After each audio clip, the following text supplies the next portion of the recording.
అంటే బ్రదర్ ఇక్కడ చూసుకున్నట్లయితే ఇక్కడ జగన్మోహన్ రెడ్డి గారు ప్రతిసారి కూడా మావిగన్ అనే పేరు కూడా తీసుకొస్తున్నారు. మరి నిన్న అదే మావిగన్కి సంబంధించిన మచిలీపట్నం, గుంటూరు, విజయవాడకు సంబంధించిన రాజకీయ నాయకులు కూడా నిన్న అమరావతిలో వచ్చిన పరిస్థితి. ఇటు అవినాష్ కానీ, పేరు నాని కానీ, అంబటి రాంబాబు కానీ. మరి ఏంటి ఎలా చూడొచ్చు జగన్మోహన్ రెడ్డి మావిగన్ కానీ వీళ్ళు వచ్చిన దాని మీద దృష్టి ఏం చెప్తారు అసలు? ఇప్పుడు నిన్న అమరావతిలో రైతులందరూ తిరగబడ్డారని అంటున్నారు. రకానికి ఒక మాట మాట్లాడినప్పుడు ఖచ్చితంగా తిరగబడతారు. ఇక్కడ వచ్చింది ఎవరు? మచిలీపట్నం నుంచి పేరు నాని వచ్చారు, విజయవాడ నుంచి అవినాష్ వచ్చారు, మరి గుంటూరు నుంచి ఎవరు వచ్చారు? అంబటి రాంబాబు. మరి ఇక్కడ అమరావతికి చెందిన వాళ్ళు లేరు. మంగళగిరి నియోజకవర్గానికి సంబంధించే కానీ, లేకపోతే పెదకూరపాడు, లేకపోతే అమరావతి పరిసర ప్రాంతాల్లో ఉన్న నియోజకవర్గ నాయకులేరు. ముఖ్యంగా ఇప్పుడు మంగళగిరి ఎగ్జాంపుల్ అనుకుందాం. మంగళగిరి ఎక్కువ ప్రాంతం ఉంది కదా మనకు తెలిసిన వరకు. మరి మంగళగిరి వైసీపీ నాయకుడు అంటే ఆర్కే గారు సంథింగ్ ఎవరో ఉన్నారు కదా, మరి ఆయన ఎందుకు రాలేదు? మరి వాళ్ళు ఎందుకు రాలేదు? కేవలం మచిలీపట్నం నుంచి పేరు నాని, విజయవాడ నుంచి ఏమో అవినాష్ గారు, ఇంకోవైపు గుంటూరు నుంచి అంబటి రాంబాబు వచ్చారు. వీళ్ళ ముగ్గురే కనిపించారంటే వీళ్ళ 3 ప్రాంతాలకి వీళ్ళొక సింబాలిక్గా చూపించుకోవడానికి వీళ్ళు వచ్చారా?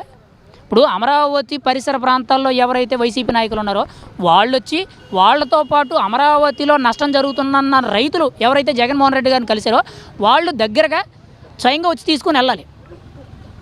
అంతేగాని ఇక్కడ ఇదంతా కూడా డైవర్షన్ పాలిటిక్స్లో భాగం అయిపోతుందండి. రోజు రోజుకి ఎలా తయారవుతుందంటే పాలిటిక్స్, అర్థమైందా? వాడు ఒక రాయి వేస్తున్నాడు, వీళ్ళు 10 రాళ్ళు వేస్తున్నారు. వాడు ఒక అభివృద్ధి చేస్తున్నాడు, దాని మీద వీళ్ళు ఇంకో 10 రాళ్ళు వేసి బుర్ర చల్లుతున్నాడు. ఇదే తప్పితే ఇక్కడ ఏం జరుగుతుంది? అమరావతిలో తప్పు జరుగుతుంది అన్నప్పుడు ఆధారాలతో సహా మనం మాట్లాడాలి. మీడియా ముందుకు వచ్చి నేను 100 స్టేట్మెంట్లు ఇస్తాను, పలానోడు తప్పు, పలానోడు చెడ్డాని. కానీ నిజాలు అవ్వవు కదా. నేను మాట్లాడినప్పుడు నేనే తప్పు అవుతాను. నిజాలేంటి? ఆధారాలతో సహా. కాంట్రాక్టర్ ఎవరు, ఎంత చేశారు, అసలు ప్రాజెక్ట్ వాల్యూ ఎంత, ప్రాజెక్టులు ఎంత అవినీతి జరిగింది, ప్రతిదీ కూడా పిన్ టు పిన్ 29 మీదే అని అంటారు కదా. ఓకే, 29 మీరే అధికారంలోకి రండి. వచ్చిన తర్వాత ప్రాజెక్టుకి సంబంధించిన డీటెయిల్స్ అన్ని కాంట్రాక్టర్ దగ్గర నుంచి కింద ల్యాబ్ రోడ్ వరకు బయట తీసి అవినీతి అంతా బయట పెట్టి, ఇదిగో చంద్రబాబు మేము ఆ రోజు చెప్తే నమ్మలేదు, ఈరోజు అవినీతి చేసి చూపించాడు, ఇన్ని కోట్ల కుంభకోణం అని చెప్పి బయట పెట్టండి. జరుగుతున్నదాన్ని ముందు అడ్డం పెట్టేసి 12 ఏళ్ల నుంచి రాష్ట్రానికి రాజధాని లేకుండా ఇష్టం వచ్చినట్టు ఎవరి కాళ్ళు డబుల్ గేమ్స్ ఆడుకుంటూ రాష్ట్రంలో ఉన్న ప్రజల్ని, ముఖ్యంగా అమరావతిలో ఉన్న ప్రజల్ని నాశనం చేస్తున్నారు. అంతే, రాజధాని లేకుండా చేస్తున్నారు. రాజధాని కట్టుకోకపోతే ఇంకో 25 ఏళ్ళు అయినా సరే రాష్ట్రం అడుక్కు తినే పరిస్థితి అయితే ఖచ్చితంగా ఉంటుంది. అది ముందు ఎవరైనా రాజధాని ఏదైనా క్వశ్చన్ అడిగితే దానికి సమాధానమే ఇంకా క్వశ్చన్ మార్క్ అయిపోయింది. ఏంటి? పార్లమెంట్లో మనకు గెజిట్ వచ్చినా కూడా ఇంకా చెప్పుకోలేని పరిస్థితి. ఇంకా మావిగన్ను 3 రాజధానులు, లేకపోతే ఇంకోసారి వస్తే 4 రాజధానులు, 5 రాజధానులు అన్నొద్దు. సింగిల్ రాజధాని ఒకటి చాలు. దాన్ని ఫుల్ ప్లెడ్జ్డ్గా డెవలప్ చేస్తే చాలు. 0 నుంచి స్టార్ట్ అవుతుంది కాబట్టి కొంచెం టైం పడుతుంది. ఒక 10 years కంప్లీట్గా దాన్ని బిల్డ్ చేయగలిగితే ఆటోమేటిక్గా రాజధాని ఇన్ఫ్రాస్ట్రక్చర్ ఎలా ఉంటుంది, అసలు రాజధాని అంటే ఏంటి అనేది క్లారిటీ వస్తుంది. ప్రతి ఓళ్ళు హైదరాబాద్తో పోల్చడం, లేదా చెన్నై, బెంగళూరుతో పోల్చడం, ఇవి పని అయిపోయింది. మాటికి ఇంకో మాట ఏంటంటే అమరావతి ముంపు ప్రాంతం. మరి హైదరాబాద్ ఆల్రెడీ పూర్తిగా డెవలప్ అయిపోయిన హైదరాబాద్లోనే మోకాలు నీళ్ళు వచ్చి ప్రతి ఏడాది కూడా వరదలకు ఎంతోమంది నష్టపోతున్నారు.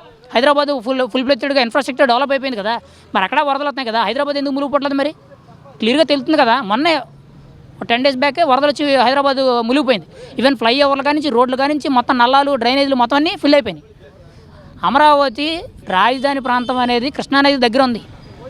అంతే తప్పితే మునిగిపోతే ఎలా చెప్తారు? ఇప్పుడు ఓపెన్ ఏరియాలో వర్షం పడితే ఎక్కడైనా నీళ్ళు కామన్గా ఉంటాయండి. అక్కడ కట్టిన తర్వాత అన్నీ డెవలప్ చేసిన తర్వాత ములుగుతుంది అని అంటే ఎక్కడో చిన్న చిన్న లోపాలు ఉన్నట్టు అప్పుడు వాటిని సరి చేసుకోవాలి. ఏది కట్టకముందే దాని మీద అదని ఇదని బురద జల్లడం అనవసరం.